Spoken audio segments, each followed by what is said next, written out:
নমস্কার বন্ধুরা, সুমি একাডেমি থেকে আমি কাকলি বলছি। হেমেন্দ্র কুমার রায়ের যক্ষের ধন গল্পের বইটি থেকে পরপর গল্পগুলি তোমাদের সঙ্গে শেয়ার করছি। আজকের গল্পটির নাম দুটো জ্বলন্ত চোখ। গল্পের নামটি শুনে কিরম গা ছমছমে ভাব, দুটো জ্বলন্ত চোখ। চলো শুরু করা যাক গল্পটা। বিমলের গল্প শুনে আমার বুকটা কেমন ছ্যাঁত ছ্যাঁত করতে লাগলো। গুহার বাইরে আর চাইতেই ভরসা হলো না। কে জানে সেখানে ঝোপঝাড়ের মধ্যে কোনো বিদঘুটে চেহারা ওত পেতে বসে আছে হয়তো।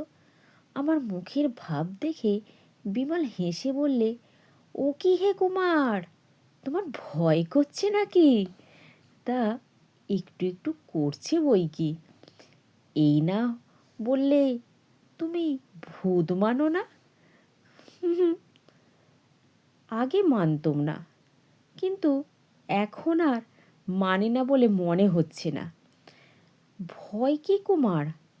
আমার বিশ্বাস এ গল্পটার এক বর্ণও সত্যি নয়, আগাগোড়া গাঁজাখুরি।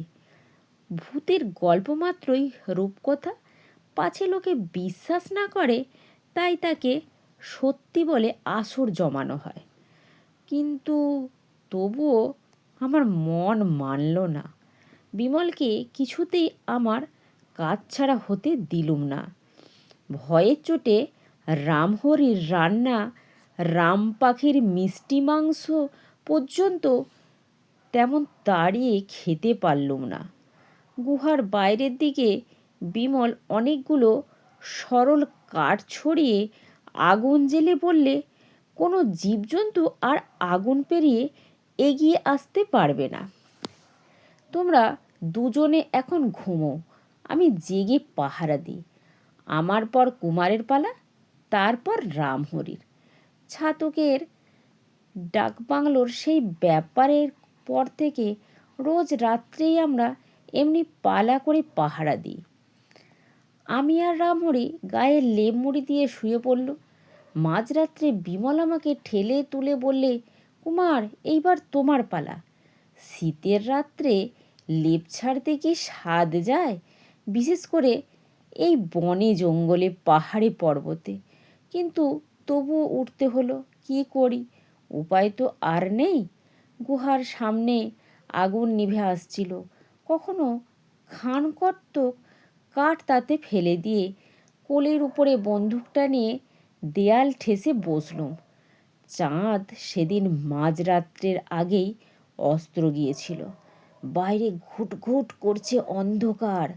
পাহাড়, বন, ঝোপঝাড় সমস্ত মুছে দিয়ে জেগে আছে খালি অন্ধকারের এক সীমাহীন দৃশ্য। আর তারই ভেতর থেকে শোনা যাচ্ছে ঝর্ণার অশ্রান্ত ঝরঝর।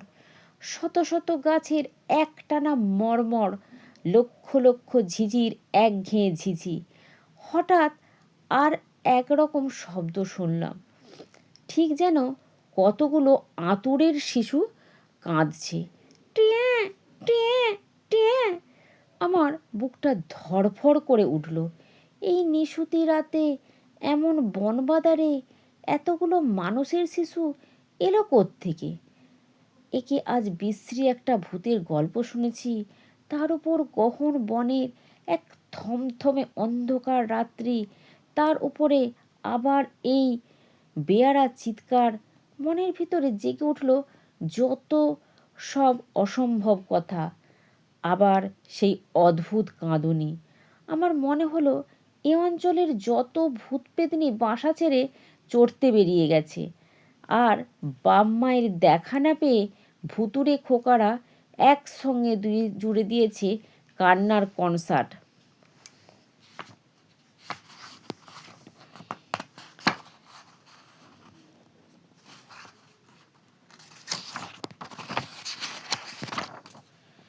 ভয়ে সিটিয়ে ভাবছি আর একটু কোণ ঘেঁষে বসা যাক। এমন সময়ে ও কেউ গুহার বাহিরে অন্ধকারের ভেতরে দুটো জ্বলন্ত কয়লার মতো চোখ এক দৃষ্টিতে আমার পানে তাকিয়ে আছে। বুক আমার উড়ে গেল। এই চোখ দুটো ঠিক সেই শ্মশানের পিশাচের মতো। এখানে পিশাচ আছে নাকি? ধীরে ধীরে চোখ দুটো আরও কাছে এগিয়ে এসে আবার স্থির হয়ে রইল। আমার মনে হলো আধার সমুদ্রে সাঁতার কাটছে যেন দুটো আগুন ভাঁটা। আমি চুপ করে বসে থাকতে পারলুম না। ঠক ঠক করে কাঁপতে কাঁপতে বন্দুকটা কোনো রকমে তুলে ধরে দিলুম তার ঘোড়া টিপে। গ্রুম করে ভীষণ এক আওয়াজ হলো। সঙ্গে সঙ্গে জ্বলন্ত চোখ দুটো নিভে গেল। বন্দুকের শব্দে বিমল, রামহরি আর বাঘা একসঙ্গেই জেগে উঠল। বিমল ব্যস্ত হয়ে বলল, কুমার কুমার, ব্যাপার কি? আমি বললুম, পিশাচ পিশাচ। পিশাচ? কি হে? হ্যাঁ, ভয়ানক এক পিশাচ এসে দুটো জ্বলন্ত চোখ মেলে আমার পানে তাকিয়েছিল। তাই আমি বন্দুক ছুঁড়েছি। বিমল তখনই আমার হাত থেকে বন্দুকটা টেনে নিলে। তারপর এক হাতে লণ্ঠন আর এক হাতে বন্দুক নিয়ে আগুন টপকে গুহার বাইরে গিয়ে চারিদিকে তন্ন তন্ন করে দেখে এসে বললে, কোথাও কিছু নেই। ভূতের গল্প শুনে তোমার মাথা খারাপ হয়ে গেছে কুমার, তুমি ভুল দেখেছ। এমন সময় আবার সেই ভুতুড়ে খোকারা কোত্থেকে কেঁদে উঠল। আমি মুখ শুকিয়ে বললুম, ওই শোনো। কি? ভূতেদের খোকারা কাঁদছে। রামহরি, তুমি শুনেছ তো? বিমল আর রামহরি দুজনেই একসঙ্গে হো হো করে হাসি শুরু করে দিলে। আমি রেগে বললুম, তোমরা হাসছো যে? এ কি হাসির কথা? বিমল হাসতে হাসতে বললে, শহরের বাইরে তো কোনো দিন পা দাওনি। শহর ছাড়া দুনিয়ার কিছুই জানো না। এখনো একটা আস্ত বুড়ো খোকা হয়ে আছো। যা শুনছো তা ভূতেদের খোকার কান্না নয়, বকের ছানার ডাক। বকের ছানার ডাক? হ্যাঁ গো হ্যাঁ, কাছেই কোনো গাছে বকের বাসা আছে। বকের ছানার ডাক অনেকটা কচি ছেলের কান্নার মতো। বেজায় অপ্রস্তুত হয়ে গেলুম। কিন্তু সেই জ্বলন্ত চোখ দুটো, সে তো মিথ্যে নয়। বিমল যতই উড়িয়ে দিক, আমি স্বচক্ষে দেখেছি।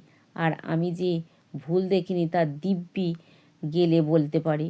কিন্তু আজ যেরকম বোকা বনে গেছি, তাতে এদের কাছে সে ব্যাপার নিয়ে আপাতত কোনো উচ্চবাচ্য না করাই ভালো। আজ এই পর্যন্ত।